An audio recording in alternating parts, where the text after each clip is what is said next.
Hey, welcome on in, everybody. Tobin here with you. Thanks for checking out the channel. If you guys could subscribe here, subscribe to the Tobin and Leroy show, which you get to watch weekdays, 10 a.m. to 2 p.m. on 560 WQAM's YouTube page. So I want to get to this. This was interesting. So apparently, we talked a little bit about this in the game recap yesterday about Nikola Jović kind of getting his first run in a while with the team up at the big club. And, you know, it was not a great performance. I think he did some good things. I think you see when he gets out on the break, he's doing his natural stuff. But, you know, defensively looked lost. Didn't really have any touch on his shot. Didn't know, like, when to pull the trigger on certain shots. And, you know, it's just been a very challenging year, I think, for Nico in every sense of it could be in his sophomore year, where you probably I thought certainly coming into this year, we were going to see a lot. Well, he apparently did an interview in Serbian with something called MaxBet Radio with a show called 60 Minutes with Vlad and Aiko, I think. I know we got people who are, you know, Nico fans who will watch this channel from time. If I'm screwing anything up, a couple things. One, bear in mind, I'm going to get these quotes. I'm doing Google Translate. I saw this in, you know, some of the other Heat blogs and whatnot. And then two, you know, if I'm missing any pieces on these guys, their credibility, you guys can fill me in on that. But anyway, apparently Nico did an interview after the Nets game yesterday and voiced his dissatisfaction with his role this season. And again, I am translating this with Google Translate from Serbian to English. If I'm missing something, please correct me. But anything that I am reading, I don't find to be very surprising to read. So, as we know, he hasn't been getting much playing time. And he talked about the difficulty of that. He says, not easy. It's really not easy. Harder for me than last year. I kind of feel like I can play and I deserve it. They think that I'm not ready yet, and I totally understand. There's nothing there. I don't know where this is going. I'm trying to do, and all I'm trying to do is be on the court as much as possible. Somehow, even when I'm playing, I feel like maybe I'm being misused. I hope some things will change. I will continue to work, and I really support everything they do for me. And it will get it better for sure, he said with sadness in his voice, according to Google Translate. So that bums me out because Nico is trying to do what he can. He, you know, is looking at this and you know, they got him playing the 5 right now, which is something that he's going to talk about here in a second. But he is just upset with his role right now, and he doesn't feel like this is going the way that he thought it would. I think that he probably thought after having the World Cup summer that he did, that he was going to come in here and have a big role. I know I certainly did. I was excited most for two things. You know, when you have a team that runs it back, the thing I was most excited for with this Heat team was to see the development of Nikola Jović, and the other thing was to see what Jaime Jaquez can do. And I think that's probably got something to do with why this is so difficult for Jović, because he is watching right now a rookie, yes, an older rookie, a guy who's older than him, and Jaime Jaquez play every minute of the fourth quarter, every single game, and going through his own struggles too. In those certain moments, I think that he's mostly been fantastic and been awesome, but he hasn't been perfect. He's been able to go through his mistakes and have his challenges. If Jalen Brunson cooks him on some plays, Jalen Brunson cooks him on some plays, and that's cool. I'm good with those guys having those learning experiences, especially in November. But with him, it just feels like a little bit like a chicken with his head cut off, you know, and I do feel like he looks a little bit lost out there, and I don't think it's just a matter of role. I think it's a matter of confidence. I think that they have confused him a little bit, and I do think that the Heat, one of the things that I think is interesting that you don't hear a lot of this with Heat players where they talk about their dissatisfaction role. It's not their style. You know, first of all, they don't have a lot of international players. When they do, the most prominent one they had was Goran Dragic. They never really reached into, you know, one for a young draft pick, especially this young.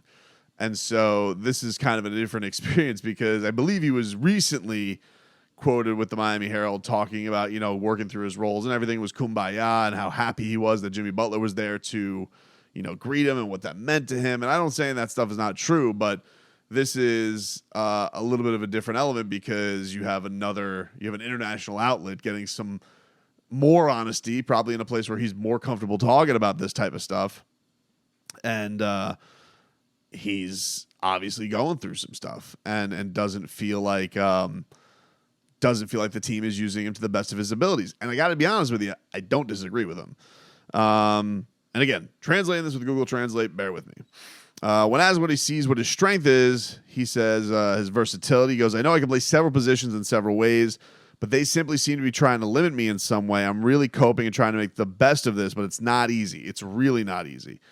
And that to me is like, that's to me one of the saddest parts, because like this is a guy who I just feel like is get the basketball, go make the quick read, get guys involved, maybe go and use his size down the lane, and instead it's like, what should I do this? What's the right play? And I think that's stuff that's bogging Jovic down and is, and I don't know how that gets fixed without him getting playing time. One of the things that bums me out about this past game is he has the performance that he has, and I don't really know when he's going to get a chance to redeem himself. I don't know when the next chance is going to be that he is going to get to go out there. Now, maybe he'll get a little more time because Kevin Love did bang up a knee. We'll see. But it does feel very much like, man, it took how many guys to get hurt for him to even get out there and give them a little bit of a shot. You need to let these guys play hoops and feel their way out, same thing like they're doing with Triple J.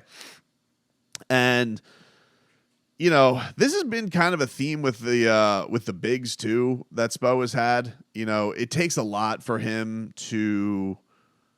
I think he always wants these bigs to go in steps, and I think that they got very spoiled with Bam Adebayo. Bam came into this league 19, didn't play much. Then when he did, it was basically play balls to the wall defense, defend your ass off, go rebound, and make your impact that way. And he did it. And I think there's a respect in that. Everybody recognized it from the jump that this guy is heat culture all the way. Okay, we'll start giving you a little bit more. When they had Precious Achiuwa, one of the big problems with Precious, and you kind of saw this in his rookie year too. Now, mind you, it was a pandemic year, but it was like, yeah, he kind of played free and easy, did his thing, but then they really wanted to be in the specific role, playing balls to the wall, nothing but rebound and effort, and it just kind of like you could just feel the steam being let out of it, and all of a sudden Spo didn't trust him anymore. And some of those things, even in Toronto, he has dealt with those criticisms as well. So I'm not saying it's just a Heat thing, but not everybody's Bam. Not everybody's Bam. And some guys, you do have to let them flourish. You have to let a 6'11" guy, maybe go out there and ball and treat him more like you treated Tyler Hero than you did Bam Adebayo. So he also said in this interview it was his idea to go to the G League. He said, I insisted. There was no point sitting the whole season after a good summer. I even like the G League, but I play in this 5 position. Somehow it's like there's no way out for me right now. I still don't see the light at the end of the tunnel, but I'm sure there will be. So that's an interesting thing with this whole playing the 5 thing. He said, I didn't expect it, but here it is. It seems like the only thing I could have expected, and I'll have to think a lot more about it in the future. This is interesting to me because Jimmy Butler specifically came out, and I know Jimmy's a troll, but Jimmy specifically came out in his post-game interview where he told the media, stop playing him at the 5. Your star is telling the media, yes, a little, cat ate the canary, tongue-in-cheek as Jimmy is, with that trolling smile and doing it in his Jimmy Butler way. But he's done that before with, trading Kyle Lowry. He ain't going anywhere. Yes, there's jokey jokes with what Jimmy's saying, and there's trolling with Jimmy, but sometimes Jimmy's saying what he really feels or what Nico feels because he could say it and Jovic can't. And he said specific, stop playing him at the 5. He's not a center, which I agree with. He's not a center. He is not going to defend centers. He does not like to play like a center. He is a guy who likes the ball in his hand at the top. And not everybody's Bam. You can't expect everybody's going to be in there banging and defending like Bam, like a psycho, is able to, at his size and strength, able to bang with the biggest guys in the league. Not everybody can do that. So it bummed me out to read these quotes because I think confirms what a lot of people who are fans of this guy are thinking. I hope that it doesn't blow back on him with the organization, because I think he went in multiple ways saying that, I do believe in the organization. I do believe in the support. I believe that this is going to work out, but he is just voicing honest frustration, and there's nothing wrong with that. And I really think the guy's talented. I really think the guy's good. And watching him in FIBA, I was like, man, there's just something about him that just exudes energy. And even in him maybe stinking up the joint yesterday, there were plays where, like, boom, he gets the ball, he goes, he's flinging it to other guys, he's trying to get the ball moving and get things going. It just feels like energy out there, man. So I really hope it works out for Nikola Jović. And I hope there isn't blowback on saying things like this. But you never know. I think that anything that he's said, though, this is a very upfront organization. They dig the confrontation. And if he told them specifically, I want to go to the G League to get playing time, this is, again, something that is not unknown by the coaching staff, I'm sure. This is not like he's spilling things out that he's been holding back. It's just interesting that it comes out in an interview in Serbia with a Serbian outlet, because again, that's not something that the Heat typically go around. Of course, when he'd go over back home every single summer, maybe he'd have something interesting to say about what rumors are saying or what's going on with him. But again, he's a veteran player. This is a different thing with a young guy saying this. So hopefully the organization handles this cool. But look, if you have your best player in Jimmy Butler backing this guy, saying he's going to have a big impact, but also stop playing. Jimmy has said this before with playing I'm not a 4. Stop playing me at power forward. And I know Spo doesn't like to box guys in and play them at certain positions and positionless basketball, all that, fine. But I also think that he's a really great coach and he can get the best out of these guys. And maybe having him be the defensive stalwart who's, trying to bang with bigs, maybe that's just not the best way to set a duck to water there. I think that this is one of those where, you kind of got to let Nico be Nico, let him ball a little bit. I think you're letting Jaime be Jaime. And yeah, Jaime has certainly shown that he won't be played off the floor defensively yet, and will create for others. But I think that Nico's got a lot of that in him too. It just seems like it's a lot more bogged down in the big rotation right now, and I don't necessarily know if it should be. I'm not saying he should maybe be Bam's backup, but man, maybe give him some minutes with Bam, see what that does for him.